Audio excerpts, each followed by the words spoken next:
Hello my dear friends, आप सभी का आपके अपनी YouTube channel Rudra nursing express में हार्दिक स्वागत है। आशा करता हूँ कि आप सभी लोग अच्छे होंगे। आज का हमारा इंपॉर्टेंट टॉपिक एंडोक्राइन ग्लैंड के अंतर्गत आज हम पैनक्रिया देखेंगे और ये देखेंगे कि इनके द्वारा कौन से हार्मोन सीक्रेट होती हैं और इनकी कमी या अधिकता से जो है कौन सी डिजीज़ हो जाती है। ठीक है, और साथ में जो हम लोग डायबिटीज़ मिलेटस के कॉन्सेप्ट को भी क्लियर करेंगे, यहाँ पे समझेंगे उसको अच्छी तरह से। तो वीडियो को बिल्कुल भी स्किप ना करें क्योंकि वीडियो बहुत ही इंपॉर्टेंट होने वाला है। और जो फ्रेंड इस चैनल पर पहली बार आए हैं चैनल को सब्सक्राइब जरूर कर लें और नोटिफिकेशन बेल को दबा के ऑल पे क्लिक कर लें ताकि आप सभी को हमारे नर्सिंग से रिलेटेड वीडियो को नोटिफिकेशन सबसे पहले मिल सके। तो चलिए स्टार्ट करते हैं। सबसे पहले हम जो है इंट्रोडक्शन देखेंगे। तो याद रखिएगा जो पैनक्रिया की ओरिजिन है कहाँ से होती है, एंडोडर्म लेयर से होती है। ठीक है, आपको मालूम होना चाहिए जो हमारी एम्ब्रियो होती है, एम्ब्रियो में 3 प्रकार की लेयर होती है। जो सबसे अंदर की जो लेयर होती है उसको हम क्या कहते हैं, एंडोडर्म लेयर कहते हैं। क्लियर। और जो मिडिल लेयर होती है, ठीक है, उसको हम क्या कहते हैं, मेसोडर्म कहते हैं।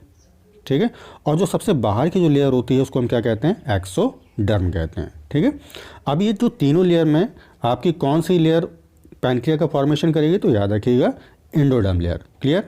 चलिए, pancreas is located within the curve of the duodenum. ठीक है, आप देख रहे हैं फिगर में, अगर कोई आपसे पूछे कि इसकी लोकेशन कहाँ है, तो ये जो डियोडनम होता है, देखिए जो डियोडनम है हमारा सी आकार का, ठीक है, जो कर्व है ये, तो उसके मिडिल में जो है ये लीफ लाइक स्ट्रक्चर जो है आपको देखने को मिलेगा। देखिए यहाँ पे ये येलो कलर की है। क्लियर है, इसी को हम क्या कहते हैं, पैनक्रिया कहते हैं। ठीक, it is the second largest gland of the body. याद रखना है, इंपॉर्टेंट पॉइंट है। अगर बॉडी का सबसे सेकंड लार्जेस्ट ग्लैंड कौन सा होगा, तो आपका आंसर क्या होगा, यहाँ पे पैनक्रिया होगा। जबकि लार्जेस्ट ग्लैंड, और याद रखिएगा यहाँ पे इंपॉर्टेंट पॉइंट है, बॉडी का सबसे लार्जेस्ट ग्लैंड या लार्जेस्ट बॉडी पार्ट कौन होता है, तो आपका आंसर क्या होगा, लीवर होगा। ठीक है, नेक्स्ट हमारा पैनक्रिया इज ए हेटेरोक्राइन ग्लैंड। कैसी ग्लैंड है ये, हेटेरोक्राइन ग्लैंड है। और हेटेरोक्राइन ग्लैंड वो ग्लैंड होती है जिसमें एक्सोक्राइन और इंडोक्राइन, ठीक है, दोनों का नेचर पाया जाता है। तो उसको हम क्या कहते हैं, हेटेरोक्राइन ग्लैंड कहते हैं। क्लियर है, तो पैनक्रिया हमारी कैसी ग्लैंड हो जाएगी, हेटेरोक्राइन ग्लैंड हो जाएगी। ठीक, the exocrine part occur as acini. ठीक है, जो उसका एक्सोक्राइन पार्ट होता है वो कौन से फॉर्म में पाया जाता है, याद रखना एक्नी। एक्नी क्या होता है, सैक लाइक कैविटीज़ होती हैं। ठीक है, जैसे कि आप ये फिगर में देख रहे हैं, ये जो है हमारी, ये आउटर जो सेल्स आप देख रहे हैं ना, ये हमारी है एक्सोक्राइन एक्नी है। ठीक है, और याद रखिएगा जो एंडोक्राइन पैनक्रियाज होती हैं, ठीक, जो आपकी एंडोक्राइन पार्ट होता है वो कौन सी सेल से मिलकर बना होता है, याद रखिएगा आइसोलेट ऑफ लैंगरहैंस। ठीक है, इसको हिंदी में कहते हैं लैंगरहैंस की द्वीपकाएँ।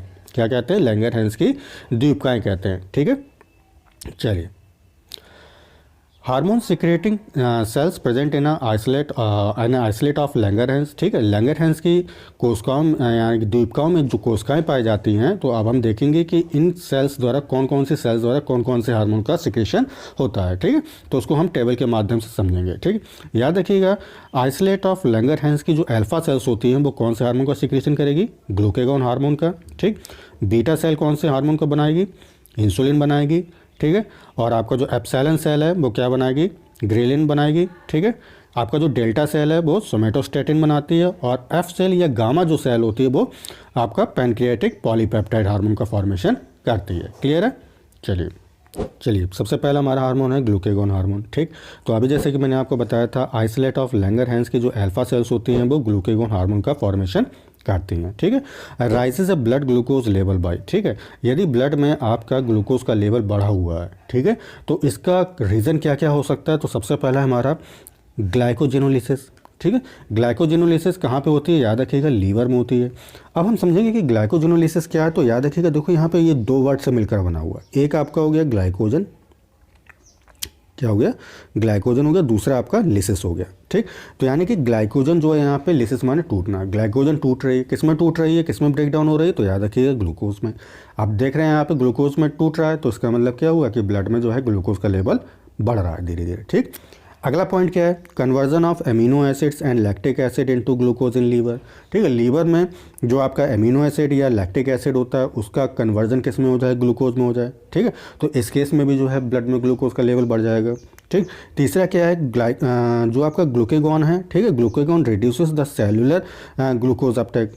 अच्छा, ग्लूकेगॉन का एक काम ये भी होता है कि जो सेल्स होती हैं वो ग्लूकोज का यहाँ पे उपभोग नहीं कर पाएंगी या उसको कम कर देती हैं। तो ऐसे केस में भी जो है आपका ब्लड में ग्लूकोज का लेवल बढ़ता रहेगा। क्लियर है। तो इस प्रकार हम देखते हैं कि जो हमारा ग्लूकेगॉन हार्मोन होता है, ठीक है, तो याद रखिएगा ये हाइपरग्लाइसीमिक हार्मोन है। कैसा है? हाइपरग्लाइसीमिक हार्मोन, ठीक है। क्यों क्यों है? अभी जैसे कि मैंने आपको बताया था, इसका काम ही होता है ब्लड में ग्लूकोज के लेवल को बढ़ाना। हाइपर माने क्या होता है? ज़्यादा, ठीक, और ग्लाइसेमिक का मतलब होता है ग्लूकोज। तो यानी यहाँ पे क्या करेगा, जो ग्लूकेगॉन हार्मोन होता है उसका काम ही होता है ब्लड में ग्लूकोज के लेवल को बढ़ाना। क्लियर है?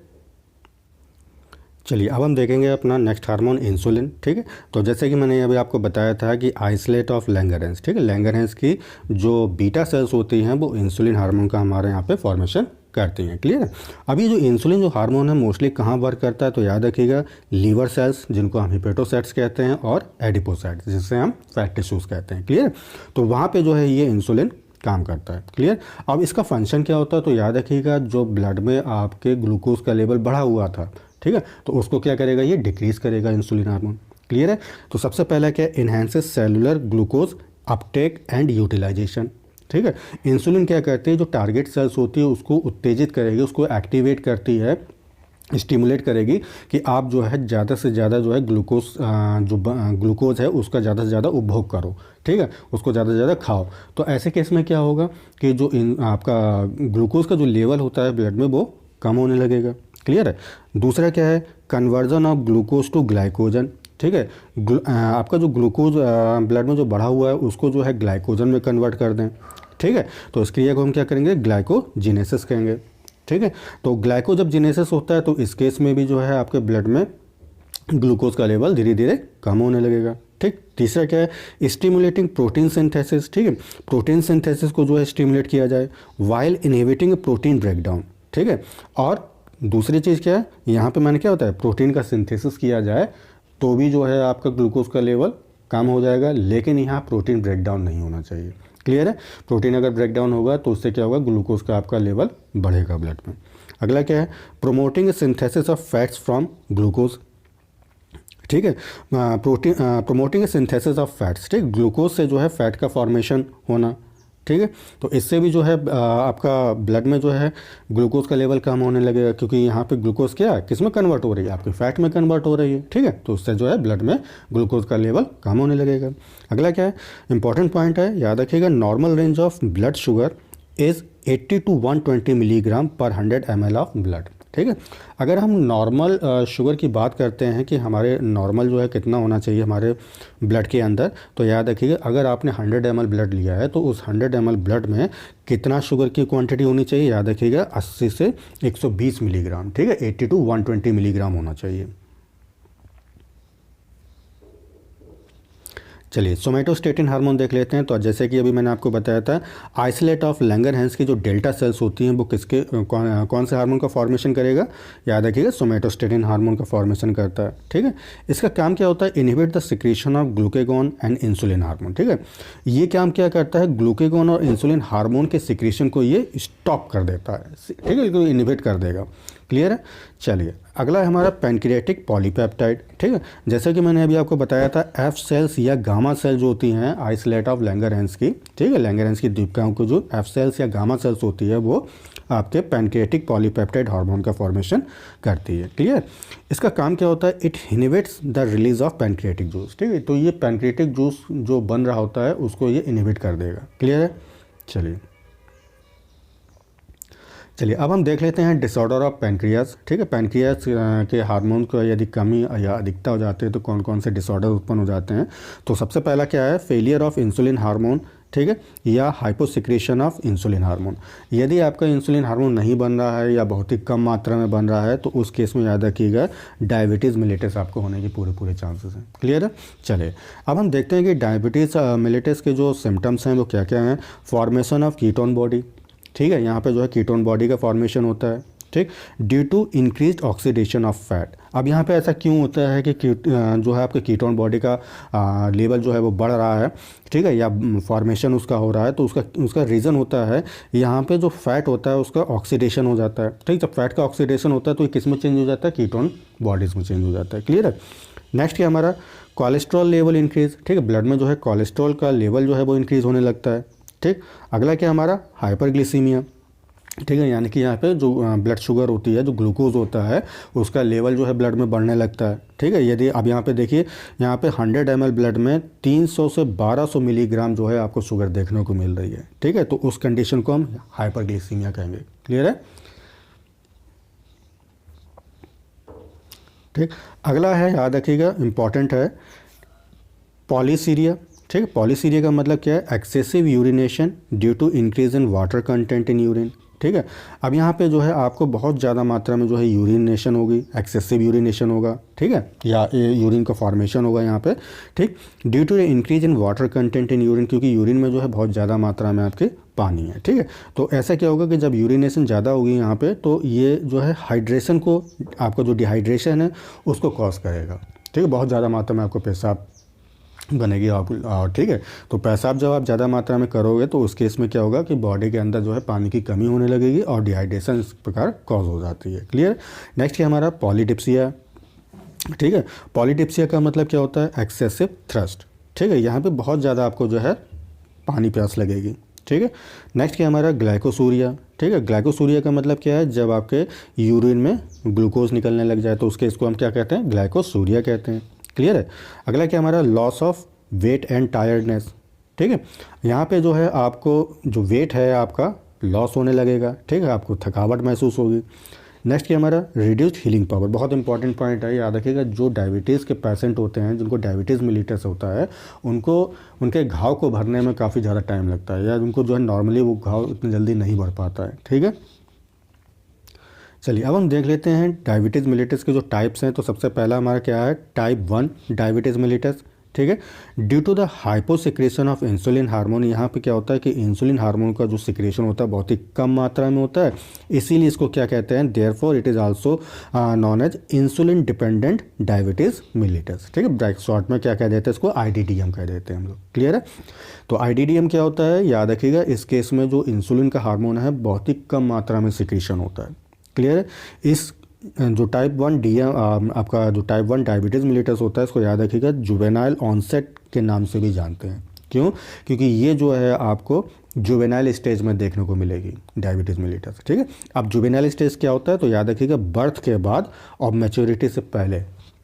ठीक है, जो भी आपकी एज होगी वो क्या होगी, जो समय है वो आपका जुवेनाइल स्टेज कहलाएगी। क्लियर है? It is an auto immune disorder. ये कैसी बीमारी है? तो याद रखिएगा ऑटो इम्यून डिसऑर्डर है। ऑटो इम्यून का मतलब क्या होता है? जब आपकी इम्यूनिटी, ठीक, आप ही के लिए घातक हो जाए तो उस केस को हम क्या कहते हैं? ऑटो इम्यून डिसऑर्डर कहते हैं। क्लियर है?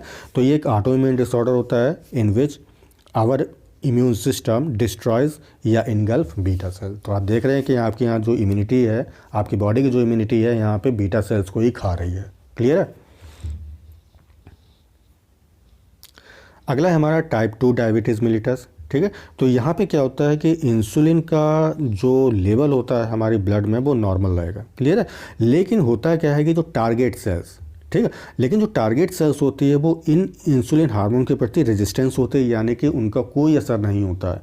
ठीक है, इसीलिए इस टाइप 2 डायबिटीज़ मिलिटस को हम नॉन इंसुलिन डिपेंडेंट डायबिटीज़ मिलिटस कहते हैं। क्लियर है? और नॉन इंसुलिन डिपेंडेंट मतलब यहाँ पे कोई डिपेंड नहीं करेगी, यानी कि जो डायबिटीज़ मिलिटस है यहाँ पे इंसुलिन पे डिपेंड नहीं करेगा, भले ही वो आपके ब्लड में नॉर्मल कंडीशन में बनी रहे। ठीक है, क्योंकि यहाँ पे क्या होता है कि जो आपकी सेल्स होती हैं, ठीक है, जो टारगेट सेल्स होती हैं वो रेजिस्टेंस शो करती हैं किसके प्रति? इंसुलिन के प्रति। क्लियर है?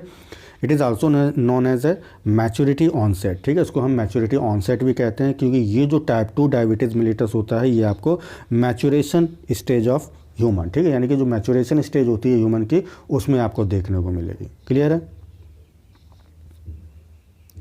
चलिए अगला इंपॉर्टेंट पॉइंट है, अब हम देखेंगे कि डायबिटीज़ मिलेटस और डायबिटीज़ इंसिपिडस में क्या डिफरेंस होता है बेसिकली। ठीक है, तो सबसे पहले क्या है डायबिटीज़ मिलेटस में? It is due to the deficiency of insulin. जैसे कि अभी आपको मैंने बताया था कि जो आपका डीएम होता है डायबिटीज़ मिलेटस, वो किसकी कमी के कारण होता है? इंसुलिन हार्मोन की कमी के कारण होता है। ठीक है, जबकि डायबिटीज़ इंसिपिडस किसकी कमी के कारण होता है? एडीएच, ठीक है, एंटी डायूरेटिक हार्मोन की कमी के कारण होता है। क्लियर? डायबिटीज़ मिलिटस में क्या होता है? The blood sugar become high. यहाँ पे जो ग्लूकोज की जो मात्रा होती है, जो ब्लड शुगर होता है, वो क्या हो जाता है? काफ़ी ज़्यादा मात्रा में होती है आपकी यहाँ पर। ठीक, and glucose appears in urine, जिसको हमने क्या कहा था अभी, ग्लूकोस्यूरिया कहा था। क्लियर। यहाँ पे क्या होता है, the blood glucose is normal. ठीक है, यहाँ पे जो आपके ब्लड में ग्लूकोज का जो लेवल होता है वो नॉर्मल कंडीशन बना रहेगा। ठीक है, और आपकी यूरिन में किसी भी प्रकार के ग्लूकोज को देखा नहीं गया होगा। ठीक है, यहाँ पे किसी भी प्रकार का जो है प्रेजेंसी नहीं होगी यूरिन में ग्लूकोज। क्लियर है। चलिए अगला क्या हमारा, there is a high blood cholesterol and ketone body formation.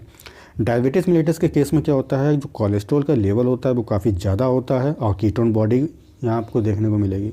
ठीक है, there is no such phenomena. अब डायबिटीज़ इंसिपिडस के केस में जो है आपको ना तो कुछ कोलेस्ट्रॉल ज़्यादा देखने को मिलेगा, ना ही यहाँ पे आपको कीटोन बॉडी देखने को मिलेगी। क्लियर है। आशा करता हूँ कि टॉपिक को आपको अच्छा समझ में आया होगा, अच्छा लगा होगा। और यदि आपको ये टॉपिक अच्छा लगा है तो उसे लाइक ज़रूर करें और अपने दोस्तों के साथ में शेयर करें।